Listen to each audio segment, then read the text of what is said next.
Card Service International presents The Energy of Sales Success with Tom Hopkins. Session 5, The Magic Closing Strategies. Our proven closing strategies and techniques will help even the newest sales representative close transactions and gain new accounts. Acquire a sixth sense that allows you to recognize a potential client's buying signs and gain insights on what questions to ask and when to ask them.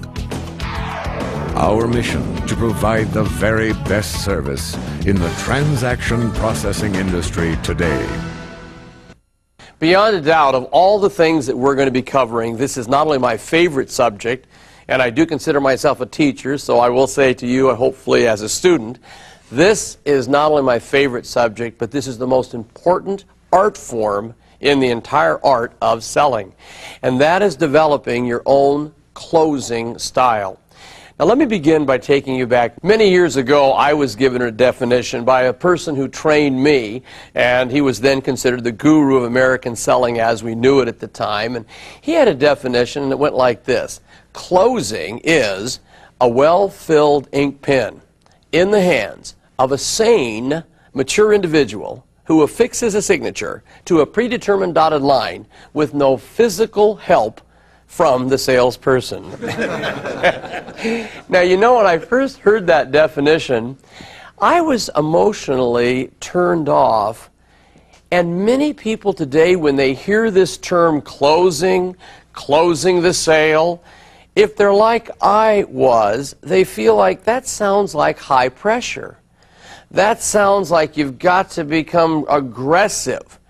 And I'm going to do my best to get rid of that feeling, because the term closing the sale, the art of closing, is just terminology that's come down over the years.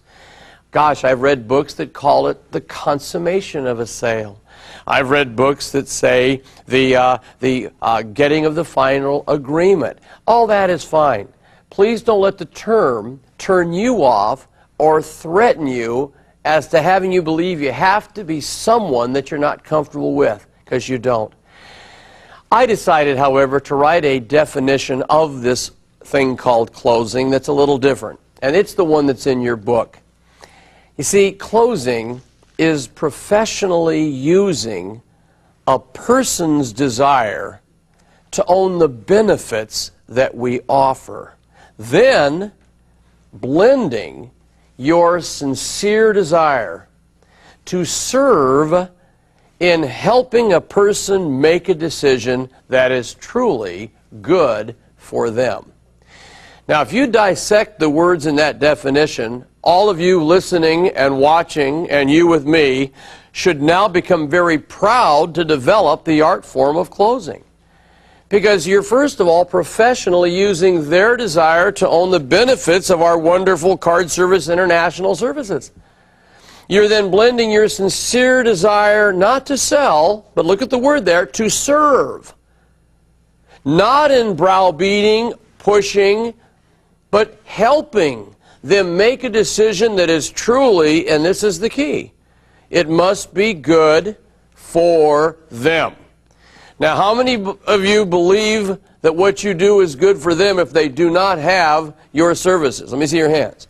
How many of you believe, like I do, that if they don't have it and don't get it, you let them down? You see, that's what you've got to go in with a feeling of.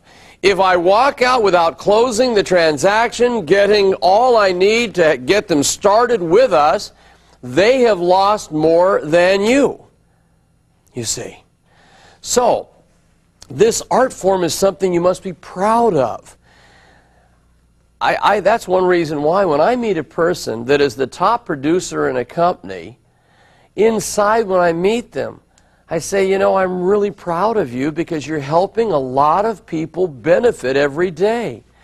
You're creating profit for a company. You're creating income for your family. And every business you help become a better business because of what you do is adding a plus to another person's life. So very, very important that you never forget that. So as we get into this subject, the art of closing is a very personal thing. It's something that you have to develop based on your temperament and your personality. In fact, I'll say this.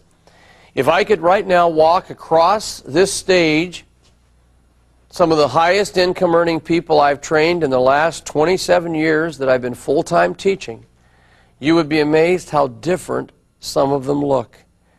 Some can be 23 or 4 and young and outgoing and dynamic.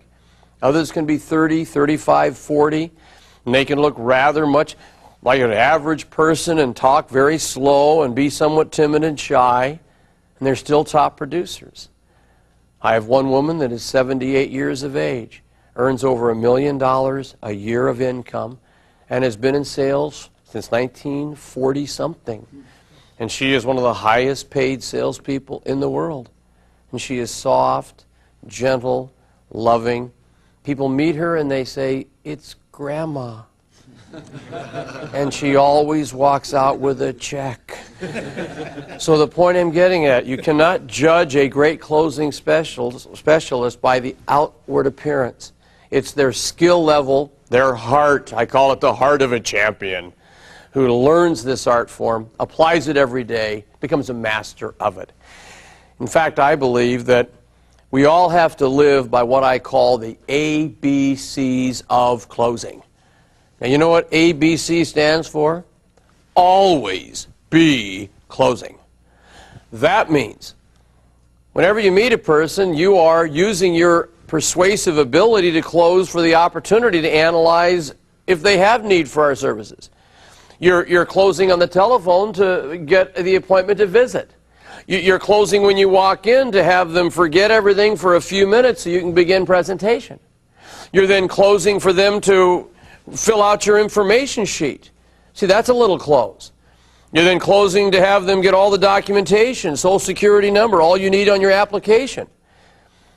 All of these are little closes. And then, of course, the final close is when we're going to ask for their approval, which we're working up to, you see? So ABC, let me hear it. ABC, always be closing. Now, I'm asked this question a lot, but Tom, when do you actually go on to the form and when do you begin closing?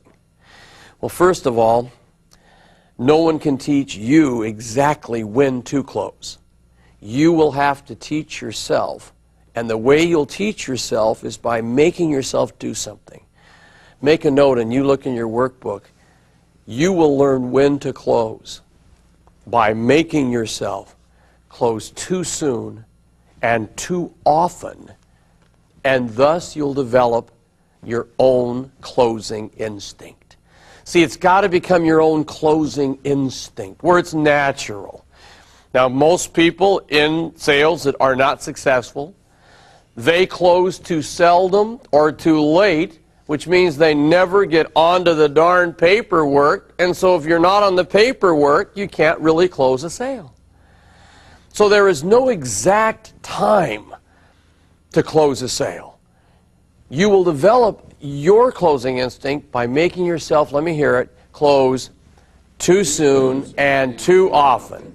And then, of course, in time, you'll develop, again, your own what? Closing instinct. Now, there are things I want you to get sensitive to, and I call these things buying signs. A buying sign. Now, there are two types of buying signs.